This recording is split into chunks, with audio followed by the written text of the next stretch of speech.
Hey everybody! Welcome to the Good Evening Kitties podcast, a Tales from the Crypt review. My name is Melissa, your ghostess with the mostest, and today's episode is Season 5, Episode 1, Death of Some Salesmen. Mike, what did you do to your hair? Oh, I'm so glad you noticed. It's so long and black and greasy. It's just for you.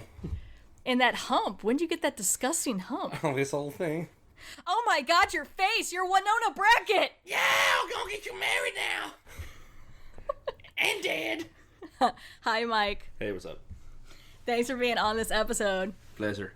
Which has been the plan all along, that you would be on here with me. It is Season 5 already. Already. That's nuts. And yes, this is one of my favorite episodes just because of Tim Curry, honestly.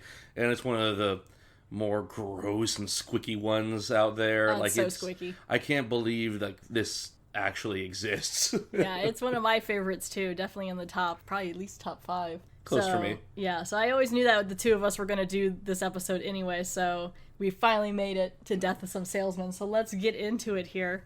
As always, John Kassir does the voice of the Crypt Keeper, and Danny Elfman does the theme song. This episode was directed by Gilbert Adler, who also directed Tales from the Crypt's movie Bordello of Blood. The screenplay was by A.L. Katz and Gilbert Adler. It stars Tim Curry. Of course. Who is Tim Curry? Tim Curry, and Tim Curry. I mean, do I really have to? I mean, I'll say where he's from. Home Alone 2, Clue, Rocky Horror Picture Show. I would have said that first. Muppet Treasure Island. Muppet Treasure Island. Don't forget Muppet yes. Treasure Island. So good in that. It also has Ed Begley Jr. in it from movies like She-Devil and A Mighty Wind. And Yvonne DiCarlo, who played Lily Munster in the Munsters. She's the, we'll get to her in a little bit. Never saw the Munsters, though. I watched a little. I don't think neither of us have, really. Yeah, I never watched a whole lot of it, but I really didn't watch a lot of Too busy watching Tales from the Dark Side. Well, I didn't watch a lot of the original Addams Family either, though. I mean, I've seen some of it. Same thing with the Munsters. Yeah, Addams Family was better. I don't know. Ooh, hot take. I think they both had their moments. So yeah, Tim Curry plays 3 roles in this episode. That's one reason why it sticks out so much. He is Ma, Pa, and Winona Brackett, the disturbing family that we will meet later in this episode. So this episode aired October 2nd, 1993. And I'm going to go ahead and read the information on the back of the box. Grave mistake. A crooked cemetery salesman meets backwater folks who have their own idea of what family plot means. This was just an interesting episode because is door-to-door cemetery salesman, is that actually a thing? I don't think so. I mean, they sold a lot of different things back in the day, before the internets. I feel like knocking on someone's door to be like, hey, have you thought about where your body's gonna go? Would maybe be a problem. I mean, it's hard enough to sell encyclopedias and globes. Or vacuums, or knives. Some people sell like knife sets, which is another weird thing. Would you like to let this stranger into your house with this collection of knives? Let me show you to them. Or show them to you. We are going to start the episode here. Of course, it opens up with the Crypt Keeper. And it is cute because he's in a suit on TV, and they're making it kind of like it's set up like the Home Chopping Network. CK666, of course. Yes. And he's got a ponytail in this episode. A lot of sleazy characters in this time frame, the 90s and 80s, didn't have ponytails, you notice. But he's selling things on this Home Chopping Network, which is a play on the Home Shopping Network, of course. Mm-hmm. But he's selling things like face scream to put on your face, or mascara. Get it? Oh, it's so fun. So yeah, that's how he brings in the episode, because this episode is about selling and buying and cons and things like that. Death of Some Salesmen. It opens up with a scene that I'm not sure... Is that salesmen or salesman? It's salesmen. Death of Some Salesmen. Okay. So it opens up with a scene that I really didn't think we needed in the show. But it's Ed Begley Jr. having sex with some woman. I mean, it's HBO, so you gotta have some tea in it, some boobies. And as she's writhing and he's on top of her, we get treated to just the cast listing. Yes. Tim Curry, another Tim Curry. But it's pretty explicit. It's an explicit scene, and it really doesn't add anything to the episode. I mean, it does build up the whole thing of him being a sleazebag, because of how he treats this woman after they're done, which really, she thought he was like in love with her or was going to take her away or whatever, and he's just like, no, I'm just passing through the town selling stuff. Gotta love how you just freeze framed on her boobies right now. Yeah, I did pause it, and she's, mid boob there. If it makes you uncomfortable, I'll click play. Here we go. Oh no, the nudity. So yeah, it's just like them going at it, but it's bringing in the cast list too, which is fun because I enjoy that Tim Curry gets billed 3 different times. Yes. It's not just him as Ma, Pa, and Winona. It's Tim Curry as Ma, bracket. So yeah, so they just got done doing it or whatever, and he's getting dressed in his suit, and he's got his hair slicked back, kind of like the Crypt Keeper, but without the ponytail. And he is a salesman for plots in cemeteries, or at least I would assume it's an actual thing. Part of me wonders if it's not just fake. Yeah, like it could very well be a scam. You know, which I think it might be, because we'll get to it in a little bit. But it's like, well, I mean, we already know it's a scam, but at the same time, like, I don't think he's actually even selling it. Yeah, right? yeah. I think he just scams people out of money. Yeah, because all he does is just put cash into an envelope. Like, that's it. So he's sitting there at the desk in the hotel, and he's reading through the obituaries. And what he's doing is he's looking for his first victim here. He's selling for Restful Hills Memorial Park. And again, like I said, he doesn't care about this woman. She's waking up. She's like, yeah, I met this guy, and he's great. And then he's like, no, I can't. What time is it? Almost 6 a.m. Hash slinging time. Hash slinging. I told you last night I'm through with that goddamn coffee shop. I'm going with you, isn't that what we said? Well, there's been a little change of plans. But we said last night. Last night was last night. So you lied to me. No. You said you wanted to get out of this stinking little burg, and I sold you a way to do it for the night. And now it's morning, and the warranty's expired. So you're already kind of building up that he's like just a fast-talking sleazeball that will say whatever he wants to get what he wants. So he pulls up in his convertible. It's not like super flashy, but it's a convertible. And he pulls up to this horse farm. And there's a woman here, and it's played by Yvonne DiCarlo, who was Lily Munster in the Munsters. That's who this first victim is. And she's an older lady. Who's the naked lady? I don't know. That's so cold. I mean, it didn't have her really She was there for fan service, and that's about it. She had that. I mean, she was pretty. Anyway, he shows up at this woman's house, and he had read in the paper that her husband had recently passed away. So what his scam is he shows up and he's like, "Hey, your husband put this down payment on a insurance policy with this funeral plot, and he paid me so much money. I think it was like $250, but he still owed another $250." This is just so disgusting. Like, it truly is despicable. Preying off of someone when they're probably more or less at their weakest. Oh, it does look like her. Yeah, I see it now. It's depressing. It's really like this. It looks like Lily Munster in her eyes. You can definitely see it. You could already tell from just the way they're setting this guy up and what he does that something truly awful is going to happen to him, and you look forward to that. Yeah, it does set that up like that. But yeah, so she answers the door and she's like, "My husband recently died," and he's like, "If you give me this money that he owed for it, you can get back like $10,000 in insurance or whatever." He picked this spot right here. He wanted you to be among the first to enjoy eternal rest amidst all that beauty. Shame. He was so excited about the benefits package, too. Funeral expenses plus $10,000 cash. He loved you so much. $10,000? Yeah, I'll arrange for you to get a full refund when I get back to the office at the $250 deposit. Oh, but, isn't there some way that I could get the benefits? I don't see how. Your husband has already passed on. Well, what if I paid you the money? Oh, ma'am, that would be illegal. Oh, I don't see why. My husband intended to pay you the money. What if he'd already sent it? Now, look, I could pay you the money now in cash, and who's to know when you got it? But yeah, so she's like, "What? He never said anything about an insurance policy," and he's like, "Oh, it was a surprise, and here's the spot." And the thing I don't get either about selling funeral plots and things, why do you care how pretty it looks? Well, what's interesting is the photograph doesn't even look like a cemetery. It looks like more like a national park. It looks like the entrance to my woods. Yeah. That's basically what it looks like. But yeah, so she could get 10 grand if she pays this extra $250. It's, it's so much like that Nigerian prince kind of email. Yeah. Like the whole, like, you'll give us a little bit of money and you can get so much more money. Yeah, and it's so swindly because I'm like, he's got to do this a lot if he's only getting like $250 out of each person and not having, but I mean, I guess if you just do little bits of it, you get a couple, 5 or 10 people a week. Yeah. I have no sympathy. Like, shit happens to these characters all the time in this series. Like, sometimes really horrific shit, and sometimes even if they're sleazebags, you feel sorry for them. But this guy, like, every single thing he gets in this episode, we'll get to it, but he has it coming. Ed Begley Jr. is good at playing in this, though. So yeah, so he's a scumbag. He's ripping her out of money, and again, like I said, you can't see the funeral plot. You're dead. So the only thing you'd really wonder or care about is if it's taken care of. Like I guess if it looks nice, I'll be like, cool. At least it's taken care of. But well, that's the thing, though. It's sentimental. A lot of people take burial very, very seriously. It's where your loved one is going to rest. Well, and where you're going to go have your loved ones visit you. And that's really the main thing, I think, is just having that connection from beyond the grave. So you can go and, like Aunt Bedelia, sit down next to the grave and bitch at your long dead father, over a bottle of Jack. I really don't need to know if it has like a lakeside property, though. Just tell me it's pretty and it's well taken care of. It's more to just sell it. He's a salesman. He wants to sell it. It's called Restful Hills.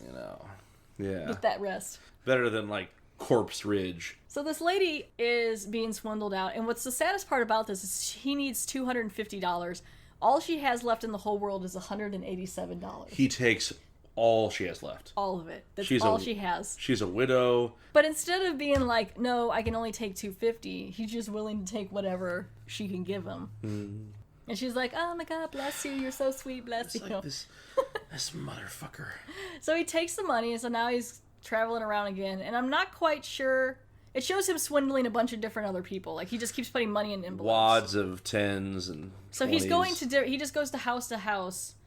I'm assuming he's found other people who maybe have had people died, but when he shows up at the bracket house, it's not like that. I guess because he's just in the area. Yeah. He acts like he doesn't know where he's at. Like, I think he's acting like he's at the wrong house. It makes me, yeah. Because when he's like, hey, is this the house of so-and-so? And they're like, no. And he's like, well, send something here. I wonder, like, to what extent these kind of scams were prevalent back then. Like, imagine door-to-door salesmen probably, especially back then, maybe would be, I don't know, it's more possible. Well, they can't really track him that well. I mean, it's not like... I mean, he could end up on, like, an Unsolved Mysteries episode. That's how he'd probably get caught in real life. But is it like a company? No. He didn't give him a business card. It's just like, I'm selling this insurance. I imagine he's probably had some close calls. People who've gotten suspicious. Yeah. Maybe even people who've come after him. So he shows up at this house, like in this farm thing, but it's pretty rundown. Yeah. It is.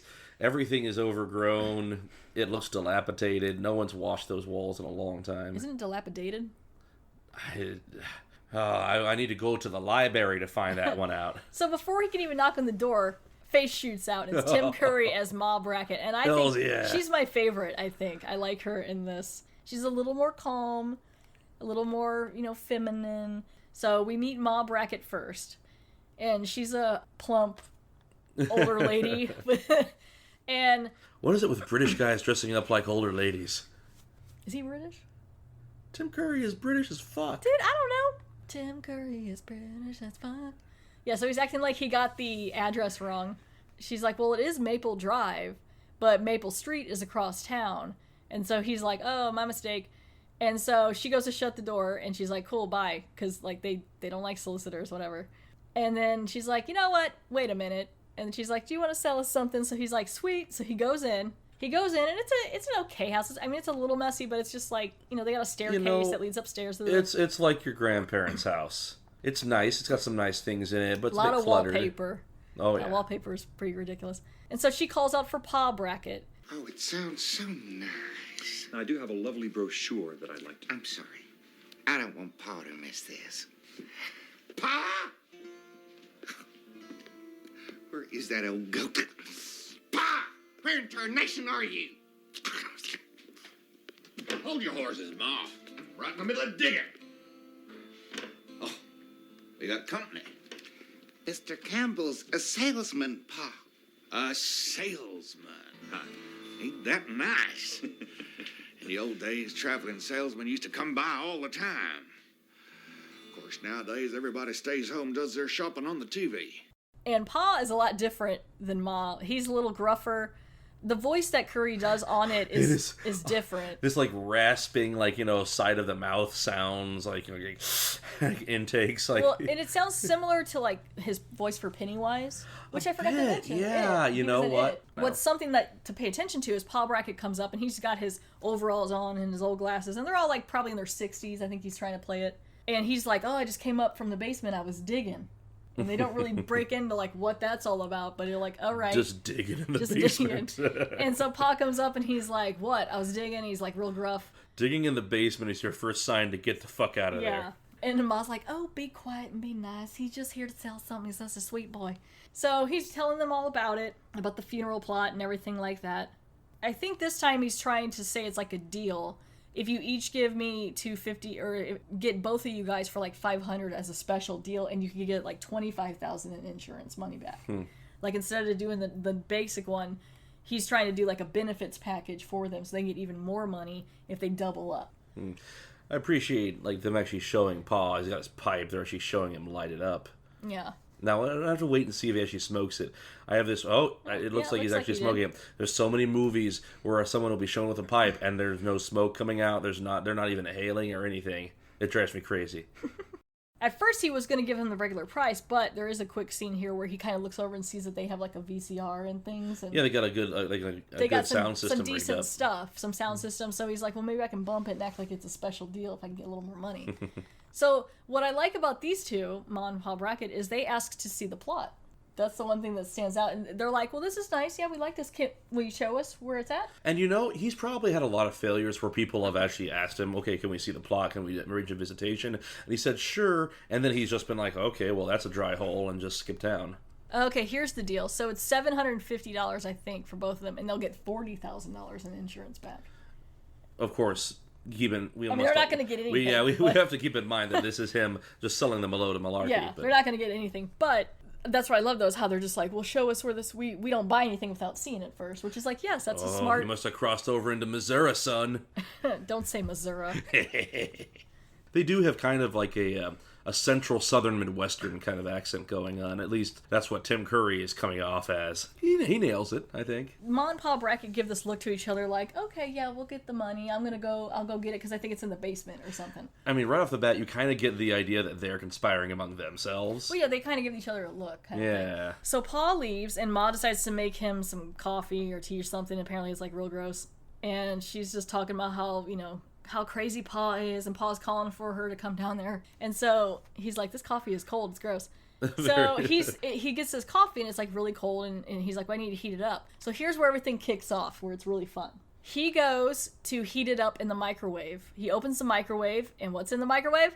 A severed head. A severed head. A severed, blood-splattered tongue, bloated, hanging out of the mouth. Yes. Very dead head. Which I saw recently through my channels that I follow for Tales from the Crypt stuff. They recently sold that prop. That head itself from the thing or something you could buy. So he freaks out. You know, it's a head in the thing. It's just, like, looking back on it, it is kind of interesting how quickly it escalates. Yeah, I like it how it just kicks in. You're like, oh, I wonder what the deal is. And this is like, boom, oh, they kill people. So this head's in the microwave. It's all bloody. He screams. He turns to the left, and it's my favorite part here, is there's a man who... You can tell, like, this is from other salesmen. They don't like salesmen. This man was selling them a vacuum cleaner. He's just propped up in their side pantry. He's got the vacuum cleaner shoved up his throat, underneath the throat, out of his mouth. You see, you know, that guy actually has his product. He's a legit salesman. Now, that's sad. They hate any of it. They don't want any of it. Like, well, I mean, yeah, they are definitely... For me, though, that's the best kill in the show. It's jammed through his neck, out of his mouth. Yeah, the tube of it is, and he's just propped upright against it. It's really cool. Man, these guys were just doing their job. Like, you know, come on.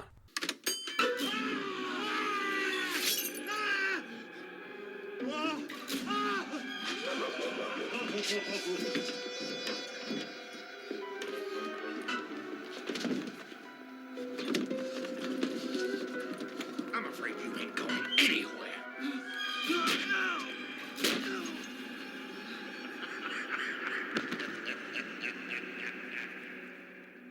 So Ed Begley Jr., who plays Judd Campbell, that's his name, is trying to get out of there. He goes to run. He's going for the door. The door's locked.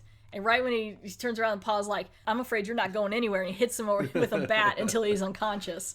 He wakes up, he's got the really bad contusion to the face. Oh, yeah, it looks rough. Like, all the bruising. The makeup they did on his wound is very convincing, It almost has, like, a little bit of glitter on it or something. Looks like. And so Pa is talking there to Ma and cleaning his gun. And they think he might be dead, which they could still just be faking that. Can we give it up to Ma? Like, she gives as good as she gets. Don't you raise your voice to me. Oh, yeah, she's great. Like, that's why I said Ma Brackett's my favorite. She's just like, I ain't gonna take any of this. So they're arguing and stuff, and I'm not sure if they know he's listening or not, but he's still conscious. And he's listening to them, and they start talking about their daughter, Winona. Yeah. And they're like, we could kill him, but I think Winona should get a look at him first. This is a good mother, looking out for her daughter's best interests. She's like, my daughter wants that D, and I gotta help her get it. They're in the middle of nowhere, practically, and, well, given the state of the Kettle family in general, it's not like anyone's gonna come knocking for her. What family? This is the Kettle family? The Brackets. The Brackets. Ma, I just subconsciously thought of Ma and Pa Kettle. Nope, it's not Kettle, it's Brackett. But Pa's a little more realistic. He's like, he ain't gonna want Winona. No one's gonna want Winona. She's freaking gross. We're all freaking gross. Yeah, all of them are. Like, I'm just gonna say, he's one to talk. Ma's not too bad. She got nice eyes. And so, even if she wants him, Pa's like, I don't want no salesman in the family, like if they were to get married or something and everything. And Ma's like, no one cares what you want in this family. No salesman. They almost like they're a breed apart. So now they're saying to Judd, they're like, get up. They pull him up. They're like, we're going to have Winona meet you. Winona, get your butt down here. He just sticks a gun right in his face right off the bat. Before Judd can even think of a way to get out of this, they're like, don't go get any big ideas. Like, they have him handcuffed together. Yeah. Or tied together, I guess. They've done this many times. And they open up where he was looking at the VCR in the TV area, and they open it up, and there's a guy who's been crammed in there, like a guy's body, in the TV. That one's pretty gross, too. Yeah, very macabre. His face is squished up against the screen of the TV, like, what? I mean, it's hilarious, but it's also horrendous. Look at Pa's face. He's so proud. And so Winona is their beloved daughter. Oh, Winona. She's real gross. Tim Curry, I think, really gets a lot of fun playing this role. He really grossed it up. She is tall, large. She has a bulbous, disgusting hump. On her back, long black hair. Her teeth are not great. Her face is not great. They tried to make the poor character look as hideous, as hässlich, as the Germans would say, as possible. So now they've left him handcuffed I guess it's handcuffed. And he's sitting in the chair with the, contusion to his face. And you can hear Winona coming in, and she's talking to him. And she's got like a real little bit southern drawl kind of thing, Well, they all have this same kind of, like I said, like this. Yeah, but hers is a little bit different than Ma's. It's not quite as, like, flowery. And so he starts thinking, like, okay, if I play my cards right, she can't be that bad. Because he can't see her. She's behind him. So he's like, it can't be that bad. I'll just pretend like I love her. As soon as I can get out of here, I'll get out of here. These people are crazy. I gotta act like I love her. He makes a really good effort. I'll give him that. He does until he sees her. Because she's playing a harmonica, and he's all like, oh, you play that so well. You're probably so beautiful. And she's like, no, I'm not beautiful. Winona gives zero fucks at this point, I think. Well, I love how Judd's like, my mother's name was Winona, and she was very beautiful. It's like, oh, okay. How old are you? Old enough to know a bunch of bullshit when I hear it. Why don't you come on over here where I can see you? Maybe I don't want you to see me. I don't think that's the case at all. I think you want me to see you very much. I hardly know you, Winona. But I can hear your loneliness. I know that loneliness. It sits on my shoulder and it pecks at my heart. Is that how you feel, Winona? You sure do talk pretty. Well, let's you and me have a talk then, face to face. Okay. Face to face. Oh, you are so beautiful. I love, too, how he's like, how old are you? And she's like, old enough to know a bunch of bullshit when I hear it.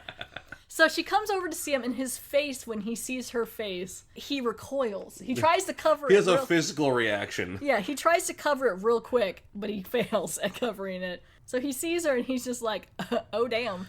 Oh, man, now that I'm actually seeing it, because it just now came up on the screen. Yeah, she's really hideous. Really, like, there's moles, zits. Well, and she's, like, got extra skin on her face. Yeah, and the skin looks all leathery. Get some, her hands. Get some exfoliating cream, girl. Her eyes rolling around in her head. Like, you could tell he really played this up, was really having fun. All the closed caption is just saying snorting half the way through. He's like, you smell nice. She's like, I don't know, I haven't bathed in weeks. Like, she's like real nasty. That hump, like, I have in my notes, I'm like, that bubbly hump is fucking disgusting. Like, it's really gross. Well, she does, I don't think, not even covering it up. Like, No. you think that her mother could have maybe added her some dress material to the dress. Yeah, You because she's in think. this dress, like a gingham farm dress kind of thing. Maybe Winona's like, I want them to see it. But she's basically like, you don't love me, you don't want anything to do with me. He's like, no, let me prove it to you. And she's like, prove it, huh? So they go upstairs to her love nest, which is full of mobiles of like Dead baby doll parts and I don't know why I said dead. yeah, they're dolls, they're already dead. They're very Texas Chainsaw. Yeah, just dolls and toys and drawings all over. This is her place. It's like up in the attic. And she's got a picture of her family, which they do like the ma paw thing down at the bottom. What's that? What's that photo? American Gothic. American Gothic, yeah. Yeah, it's a play on American Gothic in her parents' picture. But man, they really show that hump here because she's sitting him down on her bed because they gonna bone. That's how he's gonna prove that he's into her. If he can get it up, then she'll believe that he loves her. And so this part's kind of funny and really gross. So she's like, all right, we gonna do this. So she starts like opening up his shirt and he's like, what are you doing? And she's like, you're gonna show me how you care about me. Nobody takes their clothes off. She just like pulls his pants down. And he's like, no, my love is deeper than what my body will show you. And this is why my pet theory is that they are in Missouri, because it's like action is what I'm after. It's like, you know, Dude, we you live can in Missouri. Why are you like slamming Missouri? Flowery, talking and loving is all good, but you gotta show me. Oh, I see where you're going. Because our motto is show me. You know. So this part here, though, they really set up this sex scene that makes you may not want to eat when you watch this scene. So she pulls up her gingham dress, and it's just like lumpy potato legs with like pock marks. Well, I mean, she's probably flea bitten as well. Yeah. Like she hasn't bathed for weeks. She said. She doesn't take care of herself. Like, if she maybe did a bit of self-care, she wouldn't look so bad. So she lays him down, pulls his pants down, and all she does is just lift up her dress because she's just going to climb on top. But first, she's got to make sure he loves her, and he tries so hard to will. You almost, you know what? You almost feel bad for him, but then you remember all the shit he's pulled, and you're just like, I don't give a fuck. Because he's trying so hard. Pulls up her yellowed panties. To get that erection. So that they can do it. Lo and behold, he surprises even himself because it happens. I think it's a fear boner. Yeah, he gets a fear boner. She just breaks his underwear off and rips them off. Shreds them off. You can tell that she's infinitely stronger than him. Oh, she's a behemoth. A behemoth. A Leviathan. And they do it, and it's really quick and disgusting. And how sarcastic she is through everything, too. Well, she knows what she looks like. Like you said, she's old enough to know that bullshit. You tell, look at his face, though, the way he's, like, scrunching it up and, like, just straining so that he can somehow get... But the part that's Christ. the grossest part, if you haven't seen this episode... Oh, man. When she lowers herself seriously, onto him, it has to be seen. Yeah. We can't do this justice, I don't think. When Winona lowers herself onto Judd, her eyes roll back in her head. And that's the part that you're like... Oh, no. It's been a while. And so then they do it. It doesn't take too long. She has a good time. And then he's all like, that was great. He tells her it was like the best sex he's ever had. And it sounds almost believable, but he's faking it. If she hasn't bathed in a week, she probably hasn't brushed her teeth in far longer. She's like, yeah. And she just rolls off of him and cuddles up to him. And so she's in love. He's not going to die. He's so excited. So now, this is when they're in their post-coital... the glow, and they're doing their talking about that, and she mentions about how she has a dowry, and if they were to get married, Pa would have to give him the dowry, and it's quite a bit of money. They are very old school. I ain't gonna let my daddy hurt you if that's what you're worried about. I want to marry you. If we got married, you'd get my dowry, and they'd let you go, and we could run away and be happy together. I hate it here. Mom and Pa treat me so mean. Did you say dowry? Yeah. Pa's got it buried in the basement. It's the money from all those salesmen. It must be $50,000. And so now he's like, okay, so we could get married, and I could also get out of here, and then also have a dowry. And I really wouldn't put it past him to get her out of there and then just kill her and then take the money. He doesn't come off as a murderer, but he definitely comes off as a flight risk. Or set her up so that she would get hurt or something. Can we also mention the fact that his bruise has gotten worse? Yeah, now it's a little better looking. I think they put a different shirt on him. But now he's still tied up and he's next to Winona, and they're going to get married like that day or the day after. Right away. And of course, her dad is a preacher. Because at first he's like, how can we do that? And she's like, oh, well, Paul's a preacher. You know, it's just, but preachers are just like salesmen. You can just say you're a preacher in America. I believe that he probably is. Nah. He's next to Winona, and I love her little wedding crown. It's just like, look at her little wedding. It's just like little, Can we mention how Tim Curry does kind of play like certain of the same ticks all the way through the family? Well, they do a lot of eye rolling. They take turns being ultra like, it's all bullshit, you know? Yeah. But he's still tied up. He's still handcuffed and tied up next to her in his nice suit. And she's in some sort of wedding lace dress with some flowers. But I love how she has like these little tiny flower things on top of her head, like a little wedding crown, like she's trying to be fancy. I mean, hopefully she bathed at least for her wedding. I don't know. So they're downstairs and they're going through the ceremony. And she's like, Pa, how are we supposed to get married if he's still tied up? Can he at least be untied? Like, can we let him go? And you can see kind of how they shoot it. They kind of make it look where Pa's shorter. Yeah. Yeah. The way that they shoot. So it's like they almost kind of look like they have different heights, even though it's the same guy. That's a lot of work they put into this. Like, can we just give it up for Tim Curry, though? He's playing 3 different roles, 3 very different outfits, very different facial, kind of makeup. And Winona's makeup is a lot more than the other 2. Yeah, everything's so involved. He must have put in a lot of work for this, so kudos to you. Yes. Kudos to her. And Mama Brackett just gave her, I guess it was her wedding ring, but she's letting them have the wedding ring to use for themselves or something. Mm-hmm. So, yeah, so he can put the wedding ring on. She's like, you need to untie him, because this is weird. We have proved that he loved me. I guess that lets them know that they did it. I don't know. So, they start arguing about that. He won't untie Judd. They get in a fight, and he's like, but I love her, but you don't know him, but you don't, all this stuff. And so then they break on this big fight, and Winona runs up and grabs Paul by the neck and starts choking him out by the fireplace. I mean, that just shows you just how much strength she has to begin with. Well, then this is where they have to shoot it to where it's like doubles and stuff, because she'd be choking herself. You can only do so much. But no, I mean, they do it well. It's it moves fast enough that there's a lot of close-ups in this episode. Well, like you can't see her face there. Yeah, so it just centers hard on each character individually, and then everything else is kind of in the background. So they're wrestling, and he's getting ready to pull the gun like he's going to shoot his daughter, and that's when Ma's like, "Oh crap!" So she runs over and starts fighting. In the meantime, Judd is like, "Heck yeah, I'm getting out of here." And he runs over to try to, like, tie, like, because now there's ropes on it. I think there was ropes and handcuffs, but now he's trying to get the key. These are weird handcuffs. If I was him, I would just try to jump out the front door and start screaming, but, Well, they probably catch you. Winona has pushed Paul out of the way, and now she's banging Ma's face on the ground, and Judd's trying to grab the key so he can get out, and Winona stops him. And she's like, hey, boo. She's like, I'll let you out. I love you. So it's to be believed that Ma and Pa are dead. Yeah. So that Winona killed them. And she's like, let's go down and get that dowry. Let's go downstairs and get my dowry. Get that dowry. Get that dowry. And so she leaves the gun there. And so he picks up the gun and he's like, yeah, I'm going to get that dowry and go kill everybody. So he unties himself because his feet are tied up too. Which was it during the sex, I guess, too? I assume so. So he creeps downstairs to their basement. Might be why she only took his underwear off. Yeah, ain't nobody got time for that. She's like, okay, it's down here. And he's like, great. And she's like, it's in the ground. You'll have to dig. And so he's like, oh, okay. So it's like right below them. They have like a dirt floor in the basement or whatever, which is always where you put a body or something. Yeah, anyway. Just like ours. Yes, just like ours. Shh, don't let anybody know that. Anyway. Oh, I'm so embarrassed. Anyway, so he's like, okay, cool. Before I go digging it and stuff, I have a gift for my wife or whatever. And he shoots her.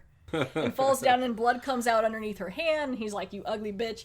And she falls down and does this like dramatic death.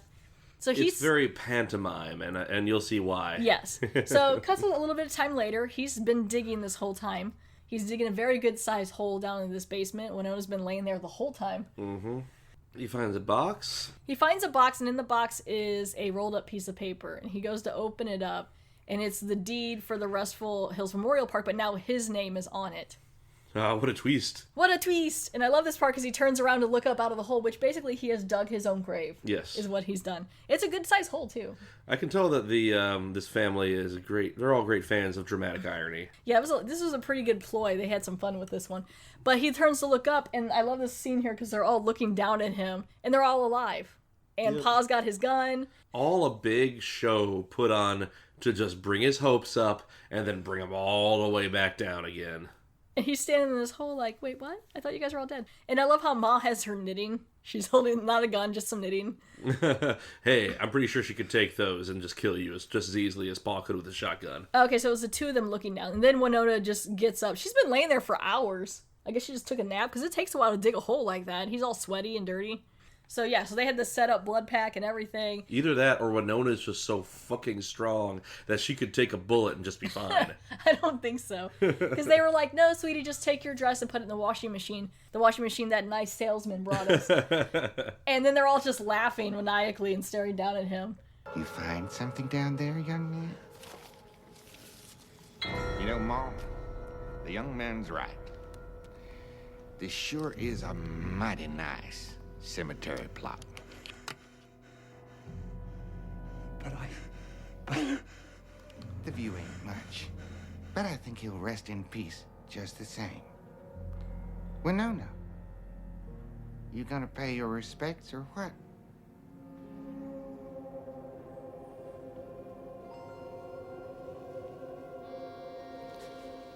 I sure hope I can get this fake blood out of my dress. Oh, just throw it in the new washing machine that other nice salesman brought us.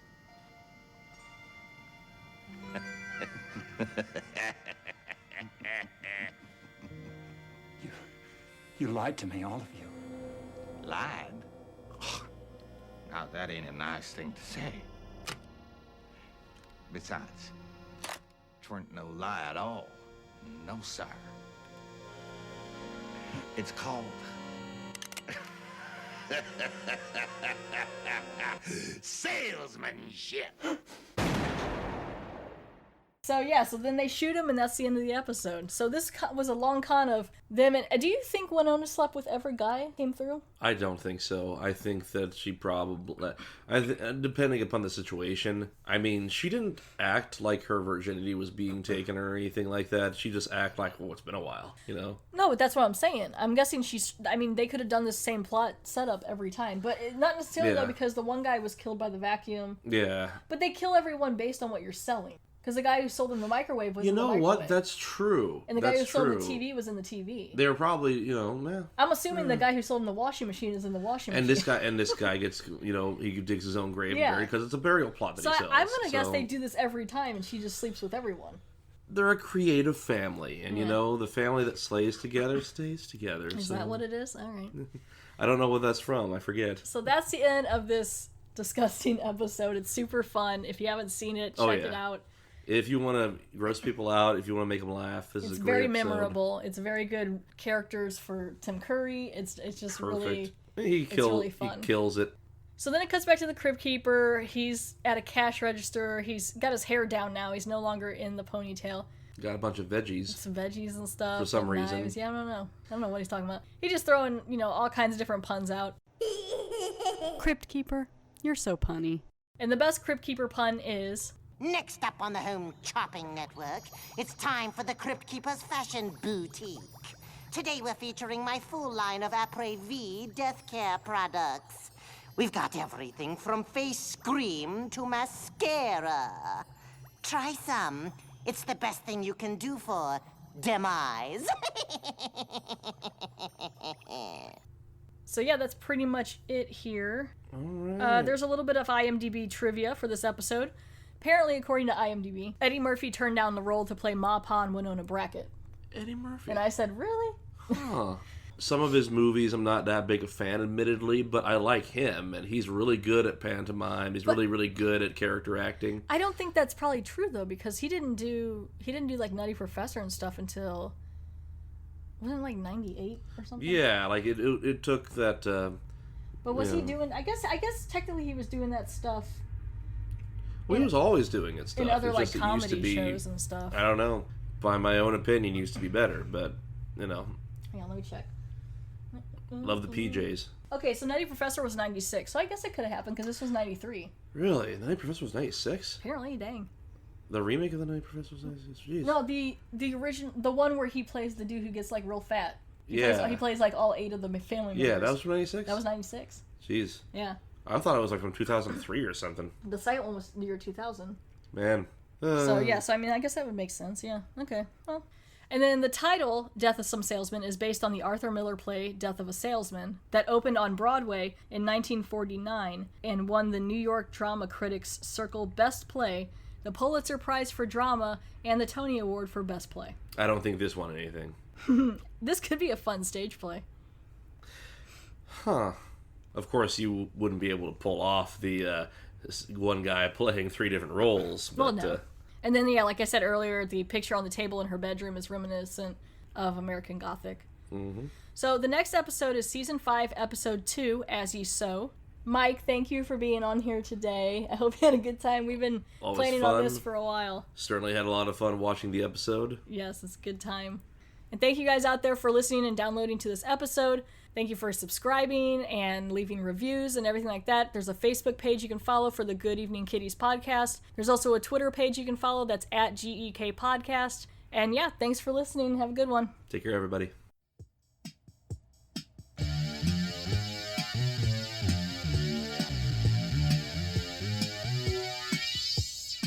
I just had quite a scare.